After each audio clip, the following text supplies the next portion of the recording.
Hello friends, मैं हूं M के पाल। इतिहास की कक्षा में आपका स्वागत है। आज का टॉपिक है मौर्योत्तर काल। मौर्योत्तर काल में कौन कौन से राजवंश का शासन रहा है, हम इस पर यहाँ पर चर्चा करेंगे। फ्रेंड्स, इस टॉपिक से संबंधित यहाँ पर हम 2-3 पार्ट तैयार करेंगे और सभी में अति महत्वपूर्ण क्वेश्चंस लाए जाएंगे। फ्रेंड्स, इस वीडियो में आप अंत तक जुड़े रहिए क्योंकि इसमें सभी अति महत्वपूर्ण क्वेश्चंस हमने लिए हैं जो आगामी परीक्षा में आपके लिए बहुत ही उपयोगी रहेंगे। प्रारंभ करते हैं। मौर्योत्तर काल में भारत पर कौन कौन से राजवंश का शासन रहा है? तो शुंग वंश का शासन रहा है। शुंग वंश की स्थापना 187 ईसा पूर्व से 75 ईसा पूर्व तक रही है। आगे है कण्व वंश। कण्व वंश की स्थापना 75 ईसा पूर्व से 30 ईसा पूर्व तक रही है। नेक्स्ट सातवाहन वंश, और उसके बाद में आता है शक वंश। शक, हिंद पार्थियन, पल्लव कहा गया जिनको, और कुषाण वंश, यह प्रथम सदी में इनका शासन रहा है।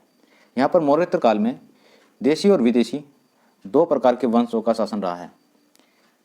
नेक्स्ट, शुंग वंश की स्थापना किसने की थी? शुंग वंश की स्थापना पुष्यमित्र शुंग ने की थी और अंतिम मौर्य शासक वृहदत्त की हत्या करके शुंग वंश की स्थापना की थी।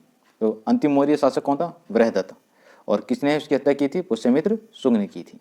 185 ईसा पूर्व में वृहदत्त की हत्या कर शुंग वंश की स्थापना की थी। नेक्स्ट, पुष्यमित्र शुंग किस वर्ण से संबंधित था? तो ब्राह्मण वर्ण से संबंधित था। नेक्स्ट, अशोक द्वारा बनवाए गए 84,000 स्तूपों को किसने तुड़वाया था? तो पुष्यमित्र शुंग ने तुड़वाया था। नेक्स्ट, मनुस्मृति की रचना किस काल में हुई? शुंग काल में मनुस्मृति की रचना हुई। नेक्स्ट, शुंग काल में संस्कृत भाषा के उत्थान का श्रेय किसे दिया जाता है? तो महर्षि पतंजलि को इसका श्रेय दिया जाता है। नेक्स्ट मोस्ट इंपोर्टेंट क्वेश्चन है, बरहुत स्तूप का निर्माण किसने कराया था? तो बरहुत स्तूप का निर्माण पुष्यमित्र शुंग ने कराया था। नेक्स्ट है इंडो यूनानी शासक मीनांडर को किसने पराजित किया? तो पुष्यमित्र शुंग ने इंडो यूनानी शासक मीनांडर को पराजित किया था। शुंग शासकों की राजधानी कौन सी थी? तो शुंग शासकों की राजधानी विदिशा थी। नेक्स्ट है बरहुत स्तूप का पता किसने लगाया था, यानी कि किसने खोजा था? भरहुत स्तूप को किसने खोजा था? तो यह खोजा था 1873 ईस्वी में जनरल कनिंघम के द्वारा इसकी खोज की गई थी।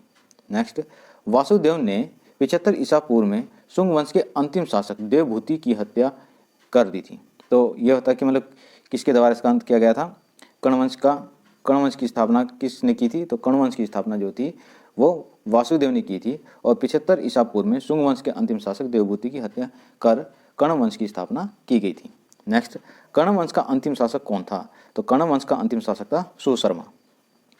हम एक बार फिर दोबारा से देखते हैं, कण्व वंश की स्थापना किसने की थी? तो कण्व वंश की स्थापना की थी वासुदेव ने की थी 75 ईसा पूर्व में।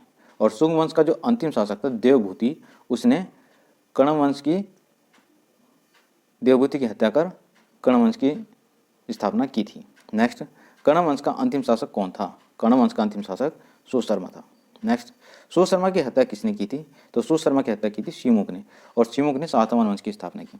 यानी देख लो, नेक्स्ट क्वेश्चन है, सातवाहन वंश की स्थापना किसने की थी? शिमुक ने सुशर्मा की हत्या कर सातवाहन वंश की स्थापना की थी। नेक्स्ट है, सातवाहन शासकों की राजधानी कौन सी थी? सातवाहन शासकों की राजधानी प्रतिष्ठान थी। सातवाहन शासकों की राजधानी प्रतिष्ठान थी। और प्रतिष्ठान कहाँ पर है? यह गोदावरी नदी के किनारे स्थापित है और महाराष्ट्र के औरंगाबाद में है। नेक्स्ट, सातवाहन शासकों के समय के प्रसिद्ध साहित्यकार कौन थे? सातवाहन शासकों के समय दो महत्वपूर्ण साहित्यकारों के नाम दिए गए यहाँ पर, हाल और गुनाढे। हालांकि कई थे लेकिन अति महत्वपूर्ण जो इनका नाम दिया गया, हाल और गुनाढे। हाल की पुस्तक कौन सी है? गाथा सप्तशती के रचनाकार हैं हाल। नेक्स्ट, गुनाढे की पुस्तक कौन सी है? तो व्रत कथा मंजरी। व्रत कथा जो पुस्तक है वह गुनाढे की है।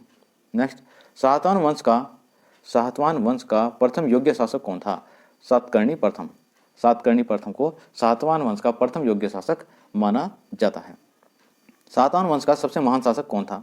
सातवाहन वंश का सबसे महान शासक गौतमीपुत्र सतकर्णी है। एक चीज़ और है, जितने भी सातवाहन शासक हैं उनके नाम के पीछे उनकी माता के नाम से वह जाने जाते थे। नेक्स्ट, प्रथम आंध्र सम्राट किसे कहा गया? प्रथम आंध्र सम्राट कहा गया वशिष्ठिपुत्र पुलमावी को। प्रथम आंध्र सम्राट कहा गया। नेक्स्ट, सातवाहन शासकों के सिक्के कौन कौन सी धातु के बने होते थे, किस प्रकार के सिक्के बने होते थे। यह पूछा जा सकता है कि सातवाहन शासकों ने कौन कौन से सिक्के चलाए। तो सातवाहन शासकों के ने चांदी के सिक्के, तांबे के सिक्के, शीशे के और प्रोटीन एवं कांस्य के सिक्के चलाए। इनमें सबसे महत्वपूर्ण जो प्रसिद्ध सिक्का रहा है वो शीशे का सिक्का रहा है, क्योंकि शीशे के सिक्के चलाने का जो प्रमाण है, जो इतिहास में बताया गया, वो सातवाहन शासकों को ही बताया गया है। सातवाहन शासक किस सिक्के के लिए प्रसिद्ध हैं, तो शीशे के सिक्के के लिए प्रसिद्ध हैं। नेक्स्ट, शीशे का सिक्का बनाने के लिए शीशा कहाँ से मंगाया जाता था, जो कांच मंगाया जाता था, शीशा मंगाया जाता था, तो कहाँ से आता था, रोम से मंगाया जाता था। यानी कि सातवाहन शासक जिस शीशे से सिक्का बनाते थे, सिक्के ढाले जाते थे, वह शीशा रोम से मंगाया जाता था। सातवाहन शासकों की राजकीय भाषा क्या थी। नेक्स्ट है, सातवाहन शासकों की राजकीय भाषा क्या थी, तो सातवाहन शासकों की राजकीय भाषा प्राकृत एवं भाषा प्राकृत थी और लिपि ब्राह्मी थी। देखो, सातवाहन शासकों की राजकीय भाषा प्राकृत थी और लिपि ब्राह्मी थी। नेक्स्ट, सातवाहन शासकों के समय की स्थापत्य कला, कौन कौन सी स्थापत्य कला जो सातवाहन शासकों के समय स्थापित की गई है, बनवाई गई है, वो कौन कौन सी है। यहाँ पर सातवाहन शासकों के समय की स्थापत्य कला देखो, कार्ले का चैत्य, अजंता एवं एलोरा की गुफाएं का निर्माण किया गया, अमरावती कला का विकास हुआ है और अमरावती स्तूप का निर्माण भी सातवाहन शासकों के समय ही हुआ है। एक बार फिर देखते हैं कि सातवाहन शासकों के समय कौन कौन सी स्थापत्य कला का निर्माण हुआ है। तो सातवाहन शासकों के समय कार्ले का चैत्य, अजंता एवं एलोरा की गुफा का निर्माण, अमरावती कला का विकास हुआ है, अमरावती स्तूप का निर्माण हुआ है। नेक्स्ट, सातवाहन वंश का अंतिम शासक कौन था, यज्ञश्री सातकर्णी। सातवाहन वंश का जो अंतिम शासक था, यज्ञश्री सातकर्णी था। यज्ञश्री सातकर्णी व्यापार एवं जल यात्रा का प्रेमी था। एक मेन फैक्ट है इससे संबंधित, सातकर्णी से संबंधित, कि यह व्यापार एवं जल मार्ग का प्रेमी था। नेक्स्ट, ब्राह्मणों को भूमि दान देने वाले प्रथम शासक कौन थे, या ब्राह्मणों को भूमि दान देने की प्रथा किसने प्रारंभ की थी, वह सातवाहन शासकों के द्वारा प्रारंभ की गई थी। सातवाहन शासकों ने ही ब्राह्मणों को भूमि दान दिया था। नेक्स्ट, सातवाहन साम्राज्य में ग्रामीण शासक क्या कहलाते थे, गोलमिक। मोस्ट इंपोर्टेंट है कि सातवाहन साम्राज्य में गांव के जो शासक होते थे वह क्या कहलाते थे, वह गोलमिक कहलाते थे। और जो गोलमिक होता था, यह एक सैनिक टुकड़ी का प्रधान होता था, इसके पास में सैनिक भी होते थे।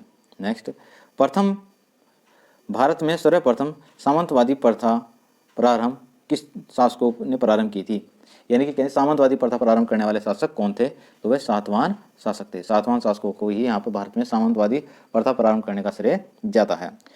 यहाँ पर सामंती श्रेणी की इन्होंने श्रेणी बनाई है तीन, प्रथम श्रेणी, द्वितीय श्रेणी और तृतीय श्रेणी।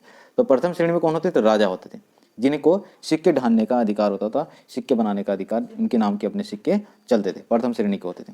द्वितीय श्रेणी के महाभोज होते थे और तृतीय श्रेणी के सेनापति जो होते थे वो सामंत होते थे। तो इस प्रकार से तीन श्रेणी यहाँ पर बनाई गई थी। नेक्स्ट, अमरावती स्तूप की खोज किसने की। अमरावती स्तूप की खोज मैकेंजी के द्वारा 1797 में की गई थी। फ्रेंड्स, इस प्रकार से हमने अति महत्वपूर्ण क्वेश्चन इसमें लिए हैं और इसका अगला पार्ट, सेकंड पार्ट आएगा, जिसमें अन्य फैक्ट्स, अन्य तथ्य लिए जाएंगे।